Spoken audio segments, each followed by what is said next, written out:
ಎಲ್ಲೋ ಹೋಗಿದ್ದೆ? ಇಷ್ಟೊತ್ತು ನಿಮಗೋಸ್ಕರ ಹುಡುಕ್ತಾ ಇದೆ ಸರ್. ನೀವು ಅವಾಗಲೇ ಖರ್ಚೀಫ್ ಕೊಟ್ಬಿಟ್ಟು ಒಬ್ಬನು ಹುಡುಕು ಅಂತ ಹೇಳಿದ್ರಲ್ಲ, ಅವ್ರದನ್ನು ತಗೊಂಡ್ರು ಸರ್. ತಗೊಂಡ? ಎಲ್ಲಿದ್ದಾನೆ ಸರ್? ಆ ಕಡೆ ಇದ್ದಾರೆ ಸರ್ ಅವರು. ಅವನನ್ನ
ಅಂದ್ರೆ ನನಗೆ ಹೊಡಿಯೋಕ್ ರೌಡಿಗಳನ್ನ ಕಳಿಸಿದ್ದು ಪ್ರಶಾಂತ.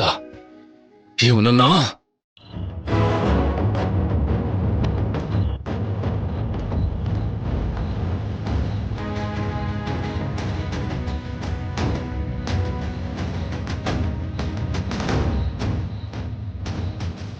ಇವನ ವಿಷಯ ಆಮೇಲೆ ನೋಡ್ಕೋತೀನಿ.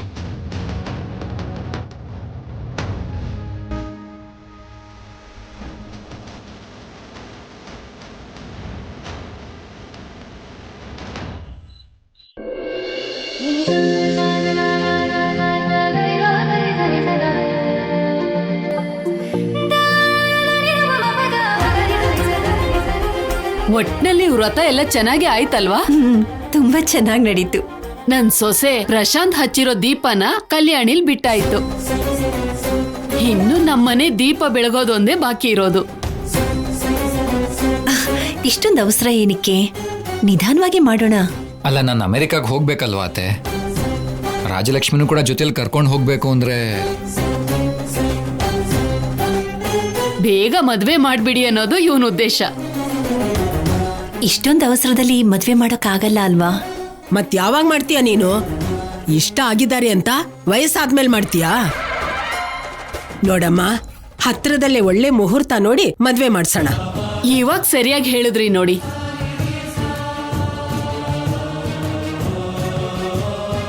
ಸರಿ ಸರಿ, ವ್ರತ ಎಲ್ಲ ಮುಗೀತಲ್ಲ, ಮನೆಗೆ ಹೋಗಿ ದೀಪ ಹಚ್ಚಿ ಉಪವಾಸ ಬಿಡ್ಬೇಕಲ್ವಾ? ಹೌದು. ನಡೀರಿ, ಮನೆಗೆ ಹೋಗೋಣ. ನಾವು ಹೊರಡ್ತೀವಿ ಅಣ್ಣ. ಸರಿನಮ್ಮ. ಹೋಗ್ ಬರ್ತೀನಿ ಮಾವಯ್ಯ. ಒಳ್ಳೇದಾಗಿ. ಹೋಗ್ ಬರ್ತೀನಿ ಅತ್ತೆ. ಸರಿಪಾ. ಹೋಗ್ ಬರ್ತೀನಿ ರಾಜಲಕ್ಷ್ಮಿ. ಬರ್ತೀವಿ. ಒಳ್ಳೇದಮ್ಮ.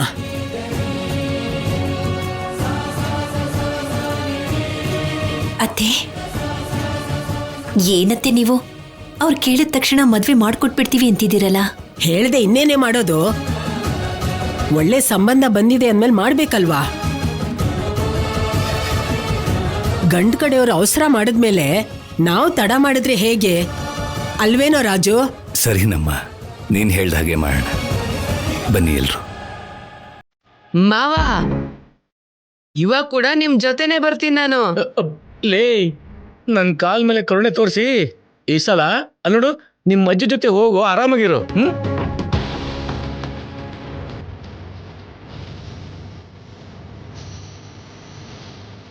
ಸರಿ ನಡೀರಿ. ರಾಜಿ ಬಾಪ್ಪ. ನಡ್ರಿ.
ಹೊಟ್ಟೆ ತುಂಬಾ ಹಲ್ವಾ ತಿಂದ್ಬಿಟ್ಟು ಇವಾಗ ಏನು ಗೊತ್ತಿಲ್ಲದಿರೋರ್ ತರ ನಾಟಕ ಆಡ್ತಿದ್ಯಲ್ಲ, ಯಾಕೆ?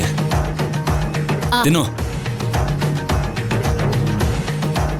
ನೀವು ಸರಿಯಾಗಿ ತಿಂದ್ರಲ್ಲ. ಏನೇ, ನನಗೆ ಹೊಟ್ಟೆ ಉರಿತಿದ್ರೆ ನಿನಗೆ ತಿನ್ಸ್ಬೇಕಾಗಿ ಬರ್ತಿದ್ದೆ ನೋಡು. ಈ ಕಷ್ಟ ಶತ್ರುಗೂ ಕೂಡ ಬರಬಾರ್ದು. ತಿನ್ನು ತಿನ್ನು ತಿನ್ನು ತಿನ್ನು.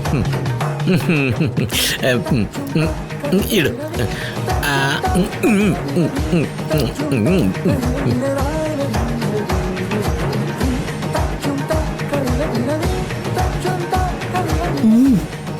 ಏನ್ ಸೀನು ಹಾಗೆ ನೋಡ್ತಾ ಇದೀಯಾ? ತಿನ್ಸಪ್ಪ.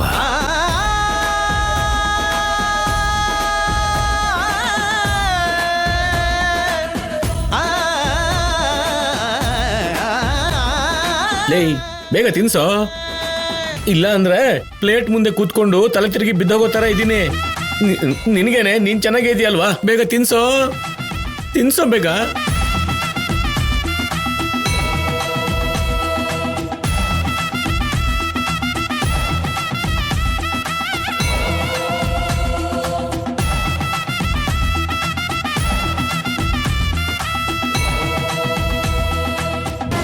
ಸೀನು ತಿನ್ಸಪ್ಪ.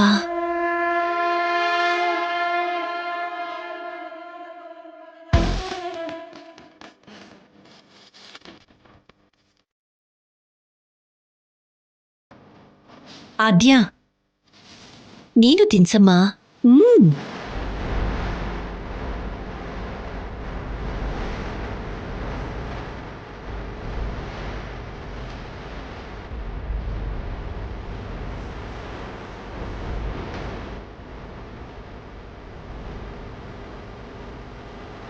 ಅಮ್ಮಯ್ಯ, ಒಟ್ನಲ್ಲಿ ಉಪವಾಸ ಮುಗ್ದೋಯ್ತು. ನಡ್ರಿ ನಡ್ರಿ ಭಾವನವ್ರೆ, ಊಟ ಮಾಡ ನಡ್ರಿ. ನಡೀರಿ. ಹಶ್ವಾಗ್ತಿದೆ, ನಡ್ರಿ ಬೇಗ. ನಡಿಯೋ, ಬನ್ನಿ.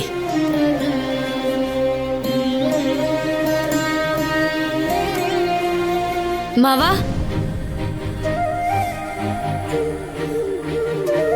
ಆದ್ಯನ್ ಮೇಲೆ ನಿಂಗಿನ್ನೂ ಕೋಪ ಹೋಗಿಲ್ಲ ಅಲ್ವಾ? ಹಾಗೇನಿಲ್ಲ. ಚಿಕ್ಕ ವಯಸ್ಸಿಂದ ನಾನು ನಿನ್ನ ನೋಡ್ತಾನೆ ಇದ್ದೀನಿ. ನಿನ್ ಬಗ್ಗೆ ನಿನಗಿಂತ ನನಗೆ ಜಾಸ್ತಿ ಗೊತ್ತಿದೆ ಮಾವ.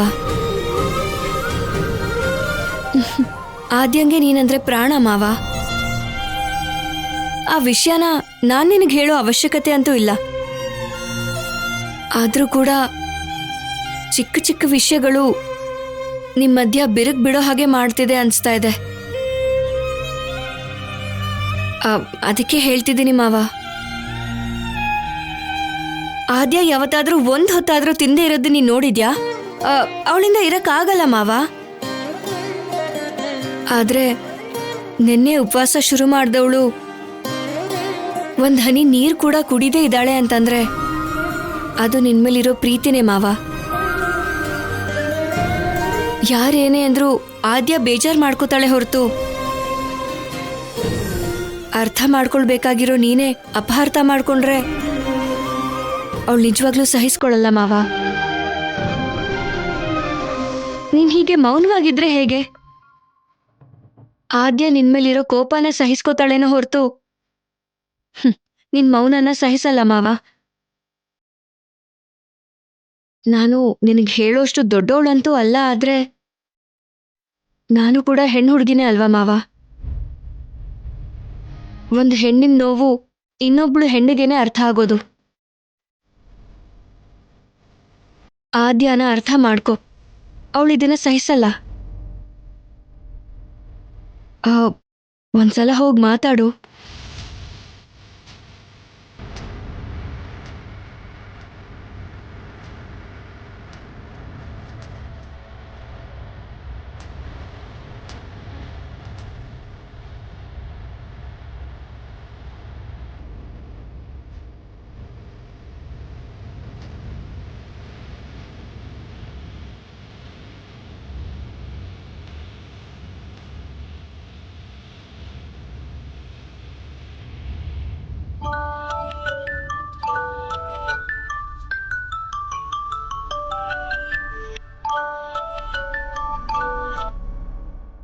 ಹೇಳು ರಾಜಲಕ್ಷ್ಮಿ. ಫೋನ್ ಮಾಡ್ತಿದ್ದ ಹಾಗೆ ರಿಸೀವ್ ಮಾಡಿದ್ರಿ ಅಂದ್ರೆ ಫೋನ್ ಮುಂದೆನೆ ಇಟ್ಕೊಂಡು ನನಗೋಸ್ಕರ ಕಾಯ್ತಿದ್ರಿ ಅಂತನಾ? ನನಗೆ ಗೊತ್ತು ಸರ್, ನಿಮ್ಮ ಮನಸ್ಸಿಗೆ ನಾನು ಮನಸ್ಸನ್ನು ಕೊಟ್ಟಿರೋದು. ಆ ಮನ್ಸೇನು ಅಂತ ನಂಗೆ ಅರ್ಥ ಆಗಲ್ವಾ? ಸರಿ, ಫೋನ್ ಯಾಕೆ ಮಾಡ್ದೆ ಅಂತ ಹೇಳು. ಬರಲ್ಲ ಅಂತ ದೇವಸ್ಥಾನಕ್ಕೆ ಬಂದಿದ್ದಕ್ಕೆ, ದೀಪ ಹಚ್ಚಲ್ಲ ಅಂತ ಮತ್ತೆ ದೀಪ ಹಚ್ಚಿದ್ದಕ್ಕೆ, ನನಗೆ ನೋವು ಮಾಡದೇ ಇದ್ದಿದ್ದಕ್ಕೆ ಥ್ಯಾಂಕ್ಸ್ ಹೇಳೋಣ ಅಂತ. ಸರಿ, ಇವಾಗ ನಿನ್ ನೋವು ಕಡಿಮೆ ಆಯ್ತಲ್ವಾ? ಅಷ್ಟು ಬೇಗ ಹೇಗೆ ಸರ್?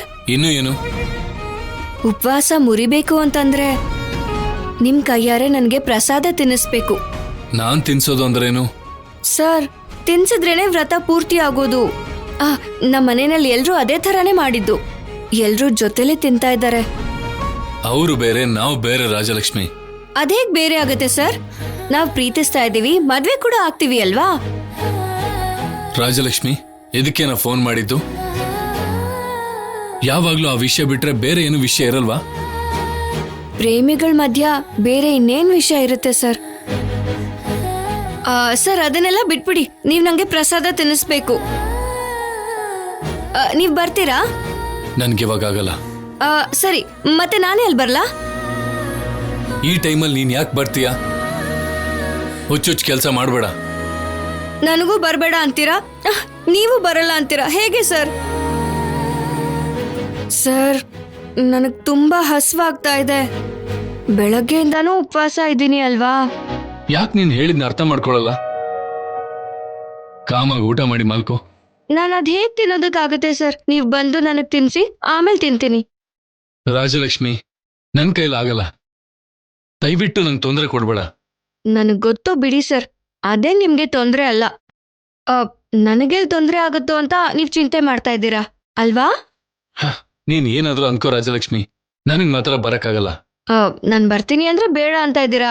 ನಿಮ್ಗೂ ಕೂಡ ಬರಕ್ ಆಗ್ತಿಲ್ಲ. ಸರಿ, ಹೋಗ್ಲಿ ಬಿಡಿ ಸರ್. ಥ್ಯಾಂಕ್ಸ್ ಅರ್ಥ ಮಾಡ್ಕೊಂಡಿದ್ದಕ್ಕೆ. ಹೋಗಿ ಊಟ ಮಾಡಿ ಮಲ್ಕೋ. Hello hello hello. ತಿಂತೀನಿ ಅಂತ ನಾನೆಲ್ಲಿ ಹೇಳ್ದೆ? ಮತ್ತೆ ರಾತ್ರಿ ತಿನ್ನೋದಕ್ಕಾಗ್ತಿಲ್ವಲ್ಲ, ಬೆಳಗ್ಗೆ ನಿಮ್ ಕೈಯಾರೆ ಪ್ರಸಾದ ತಿನ್ನೋವರೆಗೂ ನಾನು ಹೀಗೆ ಇರ್ತೀನಿ.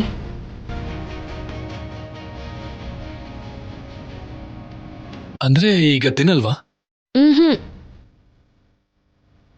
ಹೇಗೋ ಬೆಳಗ್ಗೆಯಿಂದಾನೂ ಇದ್ದೀನಿ ಅಲ್ವಾ, ನಾಳೆವರೆಗೂ ಇರ್ತೀನಿ. ಅದು ಕೂಡ ಪುಣ್ಯನೇ ಅಲ್ವಾ ಸರ್? ಅಂದ್ರೆ ಊಟ ಮಾಡದೆ ಉಪವಾಸ ಇರ್ತೀಯಾ? ಮತ್ತೆ ಅದೇ ಅಲ್ವಾ ಪ್ರೀತಿ ಅಂದ್ರೆ. ಇಲ್ಲಿವರೆಗೂ ಇಷ್ಟು ನಿಷ್ಠೆಯಿಂದ ಉಪವಾಸ ಇದ್ದಿದ್ಯಾಕೆ? ನಮ್ ಪ್ರೀತಿಗೋಸ್ಕರ. ನಾಳೆ ಮದ್ವೆ ಆಗಿ ನಾವು ಸಂತೋಷವಾಗಿರೋದಕ್ಕೋಸ್ಕರ. ಪರವಾಗಿಲ್ಲ ಸರ್, ನೀವೇನ್ ಟೆನ್ಷನ್ ತಗೋಬೇಡಿ. ನೀವು ತಿನ್ಸಿದ್ಮೇಲೆನೆ ನಾನು ತಿಂತೀನಿ, ಸರಿನಾ? Bye sir. ಏ ರಾಜಲಕ್ಷ್ಮಿ, ನಾನು ಹೇಳೋದು ಕೇಳು.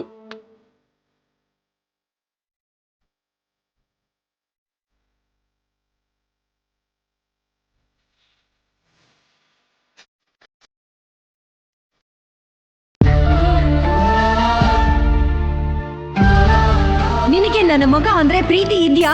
ಅವ್ನ್ ಮದ್ವೆ ಮಾಡ್ಕೊಳ್ಳೋ ಉದ್ದೇಶ ಇದ್ಯಾ? ಸೀನು ಮೇಲೆ ನನಗಿರೋ ಪ್ರೀತಿ ನಿಜ.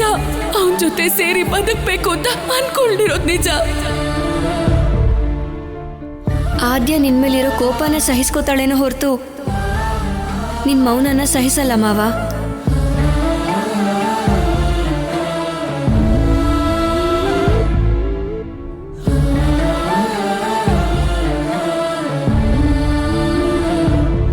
ಸೀನು,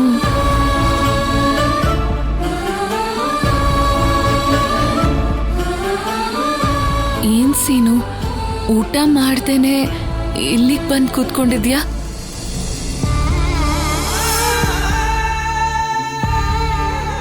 ನಿನ್ಗೋಸ್ಕರ ಕಾದು ಕಾದು ನೀನ್ ಬರ್ದೇ ಇದ್ದಿದ್ದನ್ನ ನೋಡಿ ನಾನೇ ಊಟ ತಗೊಂಡ್ ಬಂದೆ. ತಿನ್ನು. ಬೆಳಿಗ್ಗೆಯಿಂದ ಏನೂ ತಿಂದಿಲ್ಲ. ನನ್ ಮೇಲಿರೋ ಕೋಪಕ್ಕೆ ನೀನೇನೂ ತಿಂದೆ ಹೋದ್ರೆ ಹೇಗ್ ಸೀನು? ತಗೋ, ತಿನ್ನು.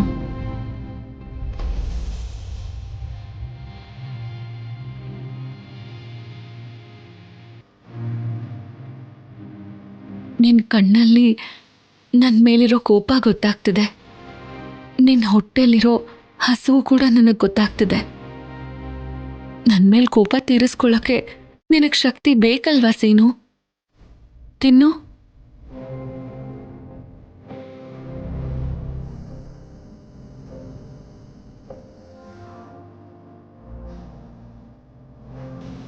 ನನಗೋಸ್ಕರ ನಿನ್ನ ಹಸುವನ್ನ ಸಾಯಿಸ್ಕೊಂಡು ನಿನಗೆ ನೀನು ನೋವು ಕೊಟ್ಕೊಳ್ಳೋ ಅವಶ್ಯಕತೆ ಇಲ್ಲ ಸೀನು.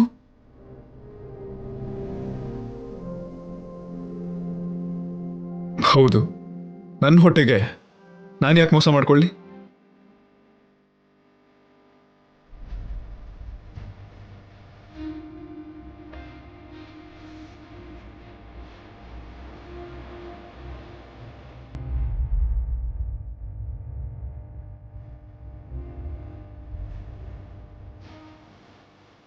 ನಿನಗೋಸ್ಕರ ನಾನು ಉಪವಾಸ ಇದ್ದೀನಿ, ನನಗೋಸ್ಕರ ನೀನು ಉಪವಾಸ ಇದ್ದೆ.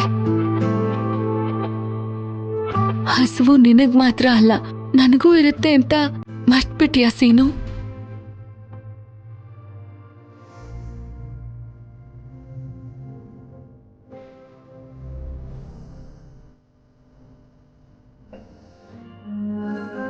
ಬದಲಾಗ್ಬಿಟ್ಟಿದ್ಯಾ ಅಂತ ನನಗ್ ಹೇಳ್ತಿದ್ಯಾ.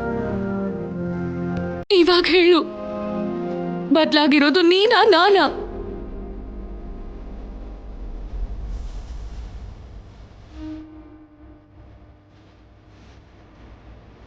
ಎಲ್ರೂ ರಾಮನಂತ ಗಂಡ ಬರಬೇಕು ಸಿಗಬೇಕು ಅಂತ ಬೇಡ್ಕೊಳ್ತಾರೆ. ಆದ್ರೆ ನೀವ್ ಗಂಡಸ್ರೆಲ್ರೂ ಜನರ ಮಾತನ್ನ ಕೇಳಿ ಸೀತಮ್ಮನ್ನ ಕಾಡಿಗೆ ಬಿಟ್ರು ರಾಮನ ಹಾಗೆ ಇರ್ತೀರಾ? ಆದ್ರೆ ಅದೇ ಸೀತಮ್ಮನಿಗೋಸ್ಕರ ರಾವಣನ್ ಜೊತೆ ಹೋರಾಡಿದ ರಾಮನ ಹಾಗಿರ್ಬೇಕು ಅಂತ ಯಾಕೆ ಅನ್ಕೊಳ್ಳೋದಿಲ್ಲ?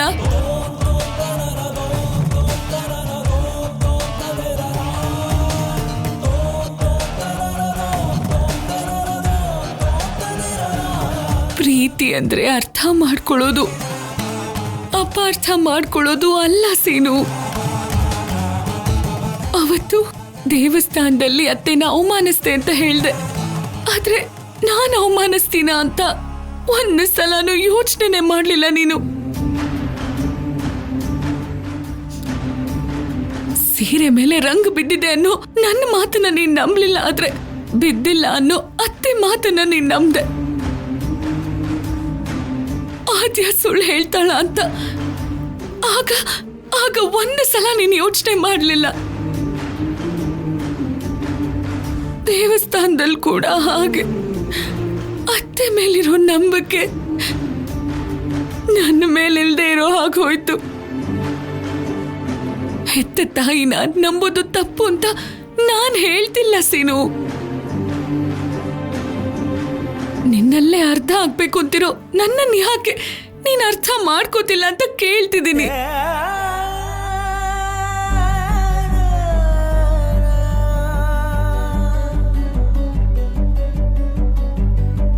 ಎಲ್ರೂ ನಮ್ ಪ್ರೀತಿನ ಒಪ್ಕೊಂಡು ಮದ್ವೆ ಮಾಡ್ಬೇಕು ಅಂತ ಅನ್ಕೋತಿದ್ದಾರೆ. ಆದ್ರೆ ಮದ್ವೆಗ್ ಮುಂಚೆನೆ ಇಷ್ಟೊಂದ್ ಜಗಳಗಳ, ಇಷ್ಟೊಂದ್ ಮನಸ್ತಾಪಗಳ. ನನ್ನ ಪ್ರೀತಿಸು ಅಂತ ನಾನ್ ನಿನ್ನ ಕೇಳಿದ್ನ? ನಿನ್ ಜೊತೆನೆ ನನ್ನ ಬದುಕು, ನೀನಿಲ್ದೆ ನಾನು ಬದುಕೋದಿಲ್ಲ ಅಂತ ನಾನ್ ಹೇಳಿದ್ನ? ನನ್ನೊಳಗೆ ಪ್ರೀತಿನ ಹುಟ್ಟಿಸಿದ್ದು ನೀನೆ. ಇವತ್ತು ಆ ಪ್ರೀತಿನ ಅನುಮಾನಿಸ್ತಿರೋದು ನೀನೆ. ಪ್ರೀತಿಸಿದ್ರೆ ಕೊಡ್ಬೇಕಾಗಿರೋದು ಮನಸ್ಸು ಮಾತ್ರನೇ ಅಲ್ಲ, ನಂಬಿಕೆನ ಕೊಡ್ಬೇಕು ಸೀನು.